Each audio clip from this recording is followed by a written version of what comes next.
Hello, Dreamleapers. Hello to all of you who are joining me for this very special time of being together for Dreamleapers Inspiration. I'm your host, Harriet Cole. So very happy to be with you. You know what? I was thinking this is a very special time for a lot of reasons. I started Dreamleapers Inspiration in April of 2020.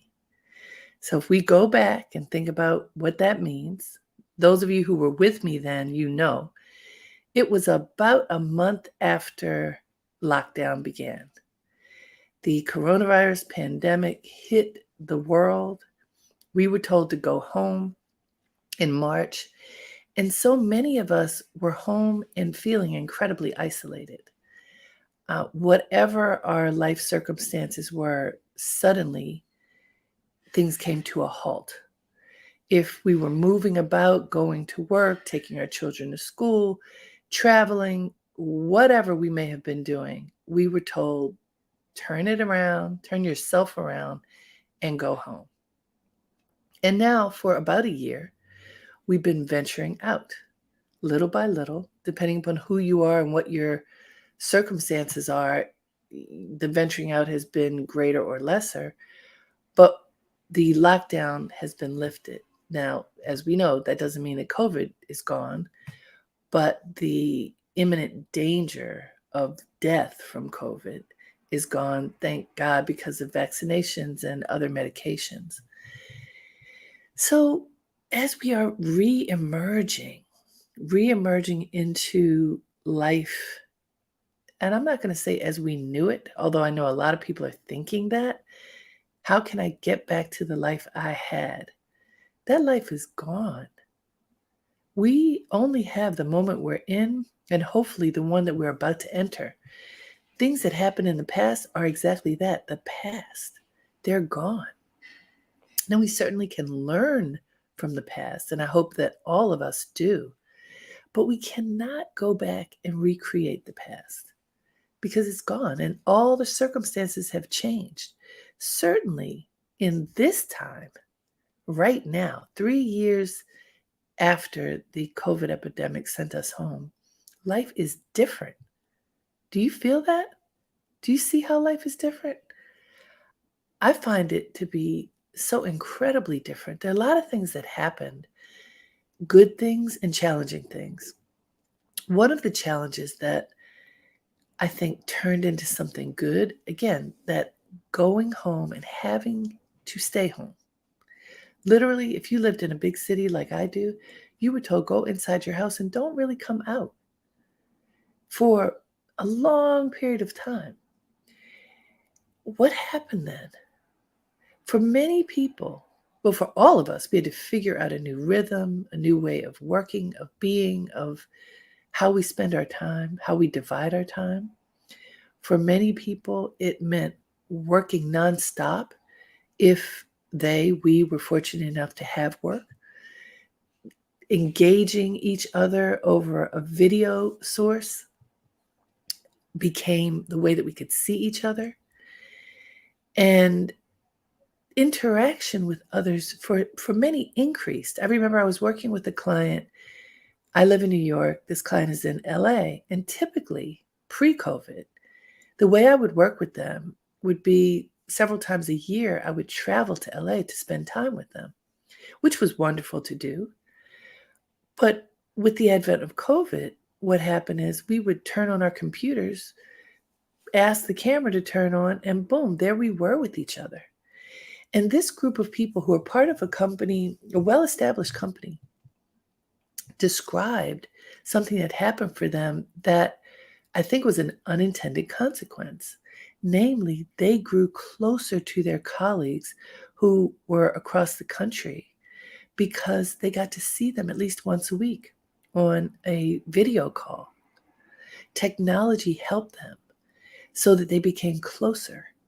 For me, while at the very beginning of COVID, my business dried up to just about nothing because the way that I work is one-on-one or one with a group of people doing coachings.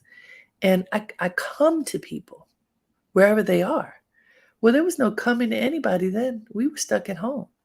And we didn't know if the coaching work would work virtually like we communicate every day now. So at first, it went to nothing, and then it blossomed to more work than I had had in a very long time because we all realized we can connect differently. So there was, I wonder if this was true for you. For me, there was a moment of panic at first. Oh my goodness, what am I going to do? How am I going to survive? How is this going to work? And then continuing to work hard and have faith and work to see beyond the confines of the moment helped me to get to a place that was better than I'd ever anticipated. I wonder what happened for you.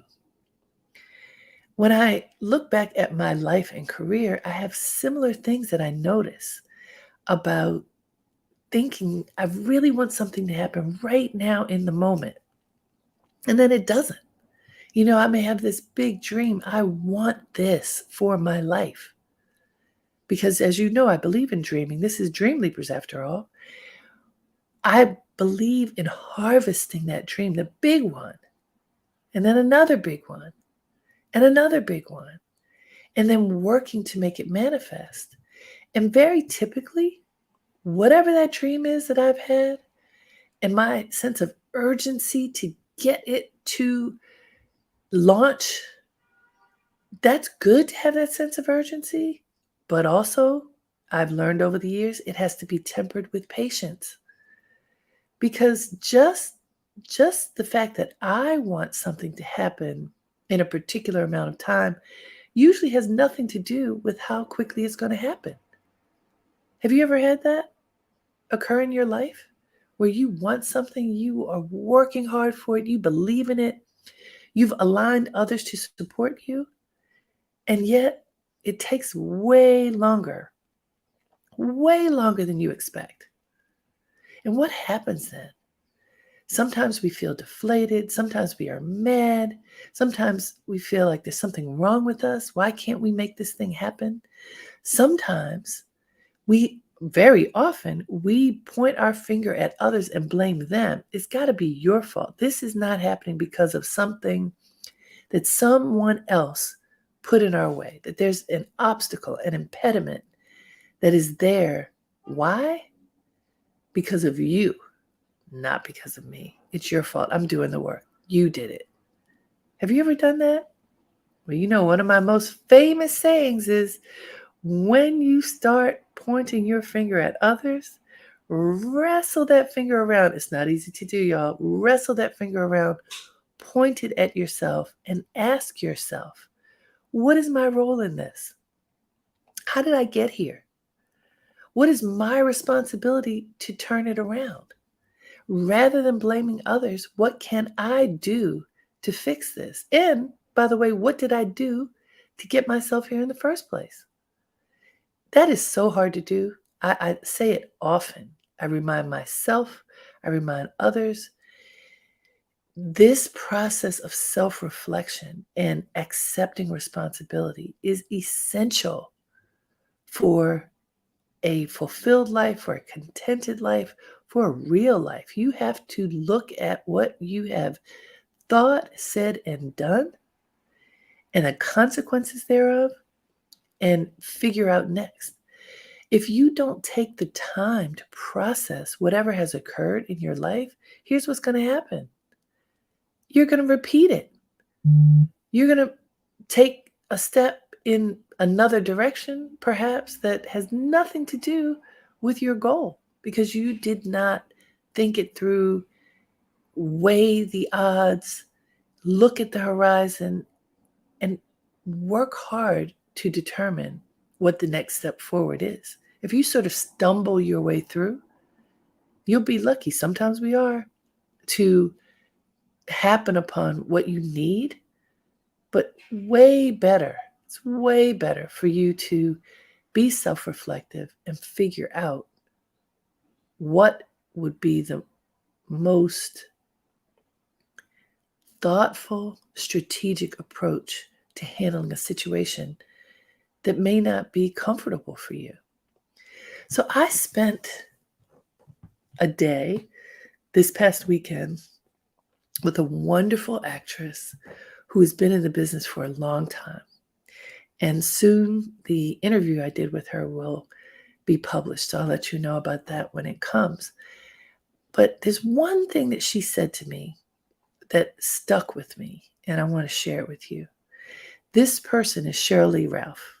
Now, some of you may remember her, depending upon your station in life, meaning how old you are. You may remember that she was in the original Dreamgirls. That was a long time ago. I think about 40 years ago. And over time, she's been in many different productions, but she recently won an Emmy in whenever the last one was, a couple months ago, for her role in the television sitcom Abbott Elementary. I highly recommend that you watch it if you haven't seen it yet. And I'm going to say, even if you aren't a big fan of comedy, it's way more than comedy. There are tremendous life lessons that come out of this piece of work, which is a weekly television series. Anyhow, she won an Emmy at age 65. 65. And it was the first Emmy she's ever won. She had been nominated for a Tony way back with Dreamgirls, and she's won other awards, but this is the biggest award she's ever won. And she won it at age 65. And so in the course of our conversation, which you will be able to read when it comes out, the one thing that she said that stuck with me is the advice that she would give to her younger self, and it is to be patient. Be patient. For her, patience meant 40 years of being an actress, getting out there, doing her thing, and being her best, refining her skills, crafting her work, and not necessarily waiting for acknowledgement, because that's not what we do. That's not smart. But continuing, working hard, choosing excellence, making choices that stay with you and in alignment with your integrity, and being patient and trusting that what's supposed to happen will happen. Be patient. What does that mean to you? Because on the one hand, we are taught that we need to drive hard. We need to work so hard in order to get to whatever our goal is. We need to be laser focused on our goal in order to make it happen. So on the one hand, that doesn't sound like patience. That sounds like pushing, like super hard work, like don't give up, stay the course, do your best, keep on working, keep on striving. We know those cheerleading things that people say that are important. But on the other side of this is be patient. How does that work? So I'm going to give you an example from my own career. When I was 12 years old, I tell this story a lot. It's when I knew that I was interested in writing and in fashion. I used to write poetry and on little pieces of paper and hide them in a shoebox in my room because I was shy and I knew I wanted to write, but I didn't think that my writing was worthy of showing other people. So I just wrote it and hid it. And at the same time, I was fascinated by fashion. Both my parents were really into fashion and they loved to dress up and go to fabulous affairs. And my mother had a black tie closet, literally, with evening gowns and evening shoes and bags. It was fabulous. And I lived vicariously through her. But also, I was the tallest, skinniest one. And by the time I was 13, rather than being awkward in my clothes, I started modeling. And then suddenly my tall, skinny body was perfect for model size clothing. So my life changed as a result of embracing the world of fashion and the writing I continued. Well, I knew from when I was 12 that I wanted to write. I wanted to write books. I wanted to work in this space of writing an image. And it took me 20 years from that time when I was 12 to write my first book. 20 years. Now, I didn't say, oh, I'm going to give up. I want to write, and I'm not doing it. I actually did write. I started my career at Essence Magazine, where I was writing, first in the lifestyle department. And 7 years later, I was invited to be the fashion editor. And about 7 years after that was when I started my business. And I've been in business for a very long time. So, why am I telling you this? Patience. I knew from when I was 12 that I wanted to write a book. My first book I published at 32.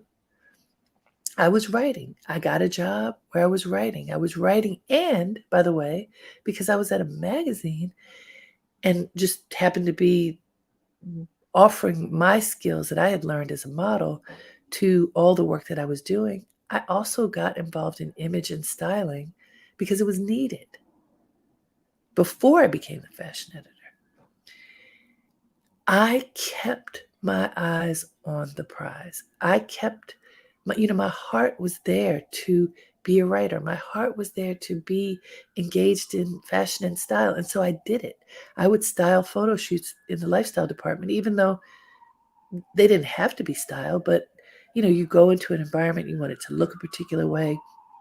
You're interviewing people, you want to make sure they look their best. So I would ask people, can I go into the closet with them and pick out their wardrobe for the shoot? It was really fun. It was fun, and it had my prize still in the picture. I was doing what I could in the space that I loved because I loved it. And even though it wasn't my job per se, I still wanted to do it. So I had to be patient in the sense of, actually, when I moved to New York, I wanted to get a job as a fashion, pardon me, a fashion writer, but there was no fashion writer job that I knew of. I was offered a job in lifestyle. So I took the job so that I could come to New York so I would have a chance. As I say, it was 7 years later when I got the opportunity to work in the fashion department. 7 years. When you're young, 7 years is an eternity. At around that same 7 year mark is when I got the contract to write my first book.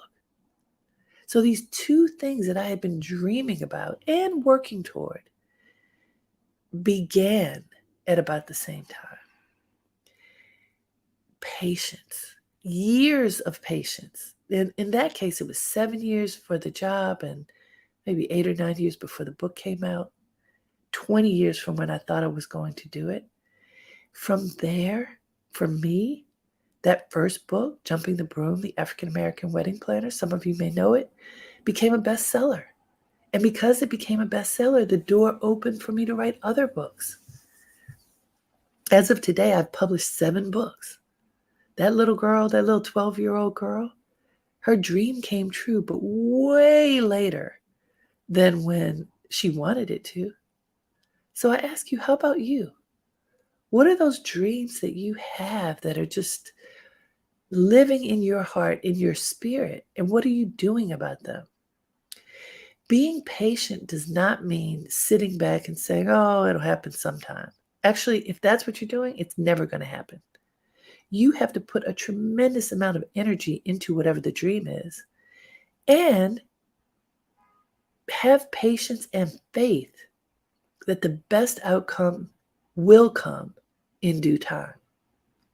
You can't be jealous of other people when they get accolades for something you think is yours. You can't get bitter because it's not happening on your schedule, or you may have to do 5 other things that have nothing to do with your dream in order to support your dream.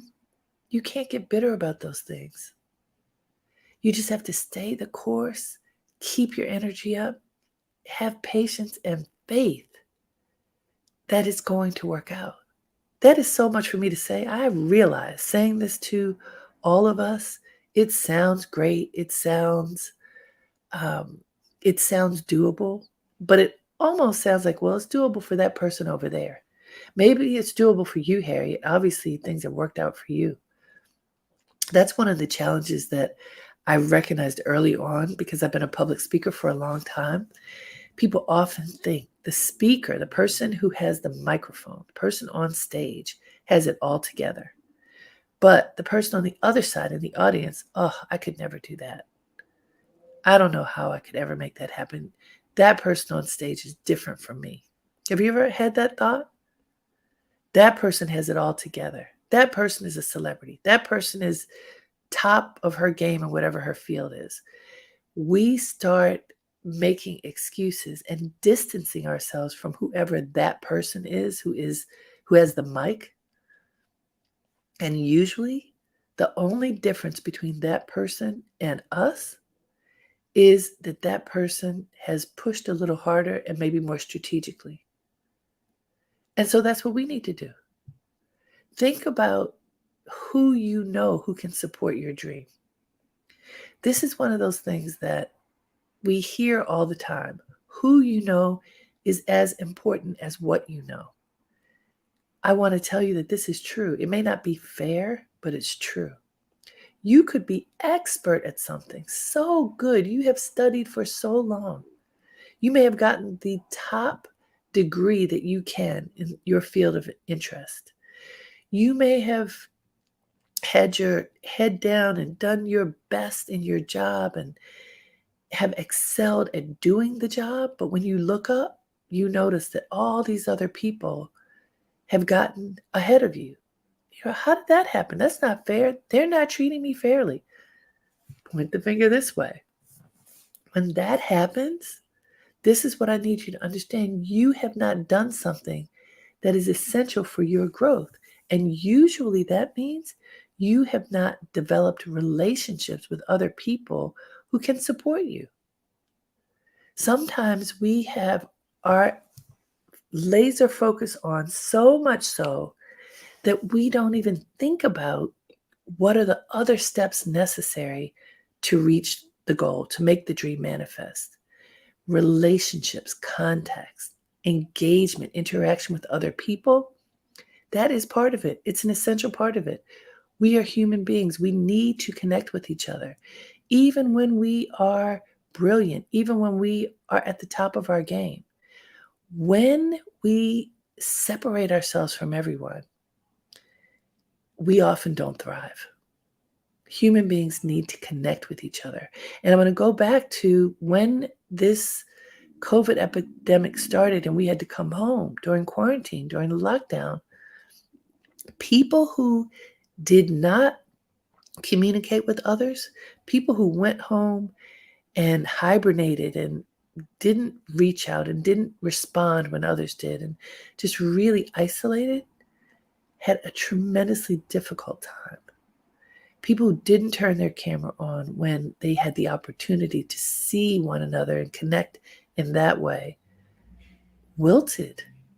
A lot of people did. A lot of mental health challenges grew, and I am not blaming people. Let me be clear about this.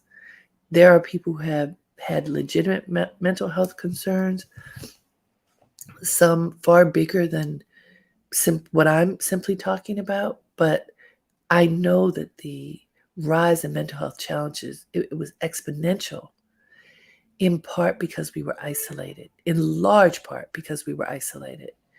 And if you didn't work hard to connect with others during that isolation, the depth of sorrow and loneliness and disconnection may have impacted you much greater than you ever imagined.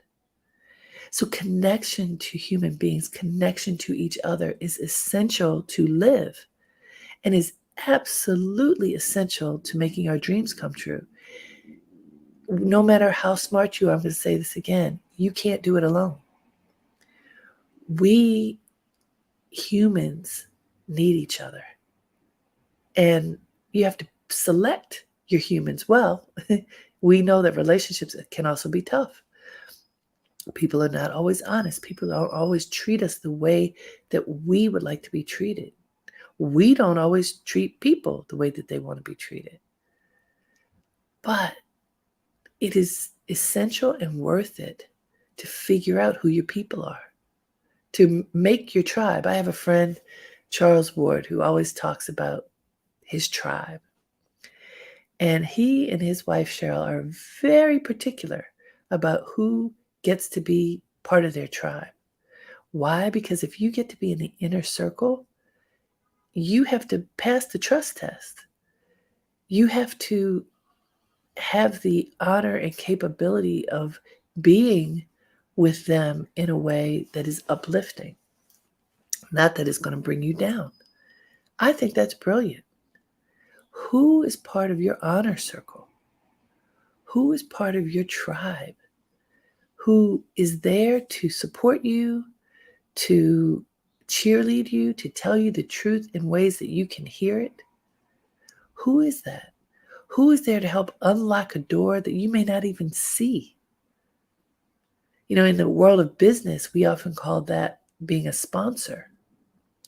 Who are those people who can have access to the rooms you want to be in when you don't have it?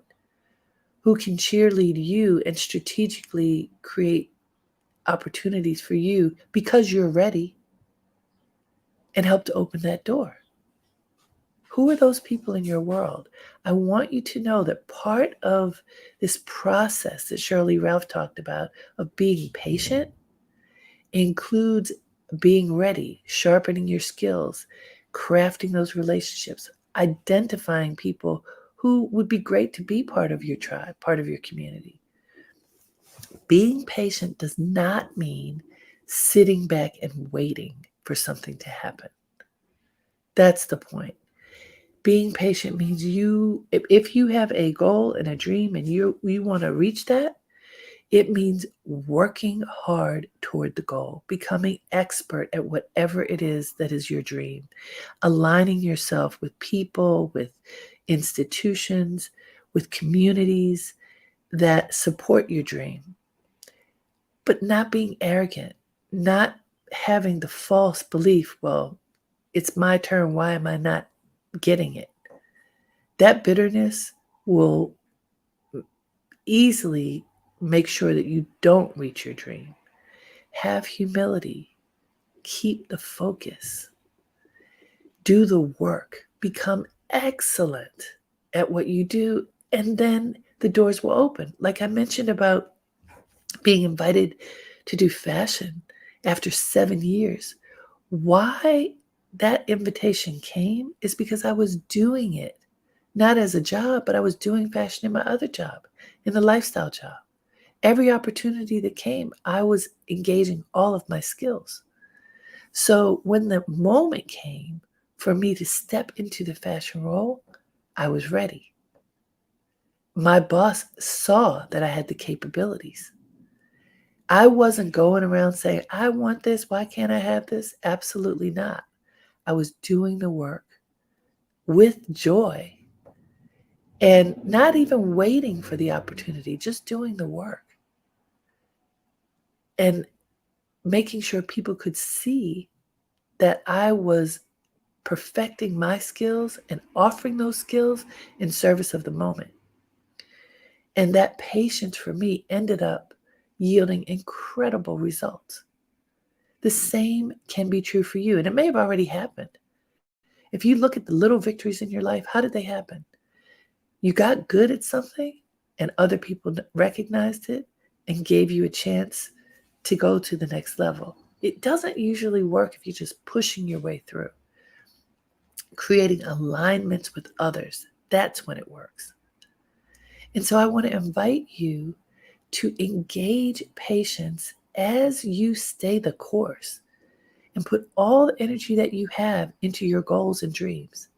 Do the work with love, with respect, with humility, and with your eyes wide open. Notice the people surrounding you who can support you and create real alliances with them, not opportunistic ones, real alliances with them as you continue to keep your focus. And then trust that the day is going to come. It probably isn't coming exactly on the timeline that you created, but it's coming. It might take 7 years. It might take 1 year. It might take a few months, Or like Shirley Rev, it might take 40 years. Whatever it takes, it's okay. Be patient, be your best, and then see what happens. It's so good to be with all of you. Thank you for spending this time with me. Until next time, have a great day and make it count. Namaste.